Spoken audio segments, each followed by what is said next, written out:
നിർഭൻ അവിടെ പരിസരവാസികൾ നിർഭൻ്റെ അടുത്തുണ്ടോ സംസാരിക്കാൻ, നമ്മളോട് സംസാരിക്കാൻ?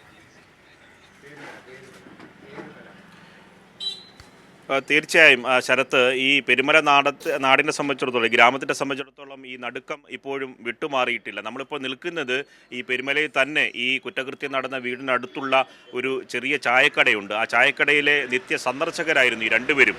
മൂത്തയാളും ഈ കൊലപാതകം നടത്തിയ ആളും ഇളയ കുട്ടിയും ഇവിടെ സ്ഥിരമായി സാധനങ്ങൾ വാങ്ങാൻ വരുന്നതാണ്. അത് സംബന്ധിച്ച് ഈ ചായക്കട നടത്തുന്ന ചേച്ചി തന്നെ നമ്മളോട് പ്രതികരിക്കും. അവർ വളരെ വൈകാരികമായി തന്നെ മനസ്സുകൊണ്ട് വിശ്വസിക്കാൻ കഴിയുന്നില്ല. കഴിഞ്ഞ ദിവസവും ഈ കുഞ്ഞിനെ കണ്ടതാണെന്ന് പറയുകയുണ്ടായി. ഈ രണ്ടുപേരെയും നേരിട്ട് അറിയാവുന്ന ആളാണ്. ഇവിടെ സ്ഥിരമായി കടയിൽ വരുന്നവരാണ് ഇവർ രണ്ടുപേരും. കൊച്ചുമോൻ വരും സാധനമൊക്കെ വാങ്ങിക്കാം. മറ്റോ നേരത്തെയൊക്കെ വന്നുകൊണ്ടിരുന്നു. ഇപ്പം കുറേ നാൾ കൊണ്ട് ഇങ്ങോട്ട് വരക്കമില്ല. എന്നാൽ കാണും വണ്ടിയിലൊക്കെ അങ്ങോട്ടും ഇങ്ങോട്ട് പോകണതും. കൊച്ചു സ്കൂൾ വിട്ട് കടയിൽ മുമ്പ് കൂടെയാണ് നല്ല 4:30 പോയതും. തിരിച്ച് അവൻ തന്നെ ബൈക്കിൽ വെഞ്ഞാറമുട്ടിലായിരിക്കും കൊണ്ടുപോയി എന്തോ വാങ്ങിച്ച് ഒരാട്ടയിൽ വന്ന് ആ കൊച്ചു ഒറ്റയ്ക്ക് ഇറങ്ങി പോകണ കണ്ട്. എന്നിട്ട് അവിടെ പോയിട്ട് അവ ആ വീട്ടിലല്ല താക്കോലെടുക്കാൻ പോയതായിരിക്കും. അവിടെ ആയിരിക്കും എൻ്റെ ഉമ്മ വയ്ക്കും. പിന്നെ ഞങ്ങൾ കാണുന്നതെന്ന് വെച്ചാൽ ജീപ്പ് വന്നപ്പോഴും വണ്ടി കയറിപ്പോയപ്പോഴും നമുക്ക് വിശ്വസിക്കാൻ പറ്റിയില്ല. ഒന്നും കൊച്ചു മോന എന്തിനാ ഒരു കൊച്ചു മോനെ വെച്ചാൽ ഇതുപോലെ ഒരു പാവമില്ല. അവനും പാവമാണ്. മൂത്തോനെ സംബന്ധിച്ച് ഞങ്ങൾക്കൊന്നും പറയാനായിട്ടില്ല. ആരുമായിട്ടൊരു കൂട്ടില്ല, ആരും വരെയൊന്നുമില്ല അവൻ്റെ വീട്ടിൽ കൂട്ടായിട്ടൊന്നും. ചേച്ചി നേരിട്ട് ആദ്യം സ്കൂൾ വിട്ട് ഈ ഇളയ മകൻ വരുന്നത് കണ്ടു. പിന്നെ അവൻ്റെ സഹോദരൻ തന്നെ ഈ പയ്യൻ തന്നെ കൊണ്ടുപോകണതും കണ്ട് തിരിച്ച് ഒറ്റയ്ക്ക് ഈ ഇളയാൾ ആട്ടയിൽ വന്ന് അവിടെ ഇറങ്ങി അങ്ങ് പോകണായിട്ട് കയ്യിൽ ഒരു കവർ ഇരിക്കുന്നു. അപ്പോൾ അതായത് തിരിച്ച് ബൈക്കിൽ പോയ ശേഷം തിരിച്ച് ഓട്ടയിലാണ് ഈ മരിച്ച കുട്ടി വരുന്നത്.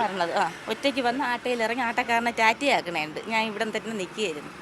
വെറുതെ അങ്ങനെ നിൽക്കില്ല. കടയിലെപ്പോഴും ആളൊന്നും ഇല്ലാത്തതുകൊണ്ട് നോക്കിക്കൊണ്ടിരുന്നപ്പോൾ അവൻ ഇങ്ങനെ കയറി പോകണുണ്ട്. അവൻ ആ സ്റ്റെപ്പിൽ തന്നെ ആ വീട്ടിലോട്ട് ഓടുന്നുണ്ട്. അത് താക്കോലും എല്ലാം ചോദിക്കാൻ പോയതായിരിക്കും. ഈ ജ്യേഷ്ഠ അനുജന് ഒന്നിച്ച് നടക്കുന്നു പോകുന്നതൊക്കെ സ്ഥിരമായി കാണാറുണ്ട്. പള്ളിയിലൊക്കെ പോണതൊക്കെ ബൈക്കിലാണ് പോണത്. കാണും. വല്ലതൊക്കെ വാങ്ങിക്കാൻ ഞാനായിട്ട് നേരത്തെ രണ്ടുപേരും കൂടെ വരും, തോളിൽ കൈ വിട്ടുകൊണ്ട്. ഇപ്പോൾ ഒറ്റയ്ക്ക് കൊച്ചാൾ വരും. അന്ന് തീരെ കൊച്ചായിരുന്നോണ്ടായിരിക്കും അങ്ങനെ വന്നത്. സാധനങ്ങളൊക്കെ സ്ഥിരമായി വാങ്ങാൻ വരാറുണ്ടോ? ഇവിടെയും വാങ്ങിക്കുന്നുണ്ട്, അപ്പുറത്തെ കടയിലും. നമ്മൾ 2 കടയിൽ നിന്നും വാങ്ങിക്കും.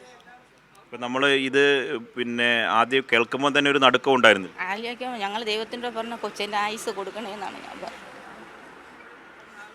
വിശ്വസിക്കാൻ പറ്റാത്ത അവസ്ഥ. അതായത് മണിക്കൂറുകൾക്ക് മുമ്പ് കൺമുന്നിൽ കണ്ടു. അത് കഴിഞ്ഞ് അരമണിക്കൂറിനകം 1 മണിക്കൂറിനകത്തല്ലേ സംഭവം നമ്മൾ അറിയണേ. 4:30 കണ്ട് 5-6 മണിയായപ്പോൾ പോലീസ് ജീപ്പ് വന്നപ്പോൾ എന്തോ ഇവിടെ വേറെ എന്തോ എന്നാണ് വിചാരിച്ചത്. ആ വീട്ടിൽ ഇങ്ങനെ ചെയ്യുമെന്നൊരു പ്രതീക്ഷയില്ലായിരുന്നല്ലോ. നമ്മൾ ഈ കൊലപാതകം നടത്തി എന്ന് പറയുന്ന അഫാനെ സംബന്ധിച്ചും ഈ നേരത്തെ ഒരു തരത്തിൽ നാട്ടുകാർക്ക് അങ്ങനെ ഒരു എതിരഭിപ്രായമൊന്നുമില്ല. ഇല്ല, അവൻ നല്ലൊരു പയ്യനായിരുന്നു. എന്താണെന്ന് ചോദിച്ചാൽ നമുക്ക് അറിഞ്ഞൂടാ. നല്ല പയ്യനാന്ന് വെച്ചാൽ കൂട്ടൊന്നുമില്ല. വീട്ടുകാരെ സംബന്ധിച്ച് ചേച്ചിക്ക് എന്തെങ്കിലും അറിയാമോ? അവരും പാവമാണ്. അവരും സാധനത്തിന് വരും. പഞ്ചപാവമാണ് അവളും. ഒക്കെ അസുഖമുള്ളത് ഇപ്പോഴാണ് ഞങ്ങൾ അറിഞ്ഞത്.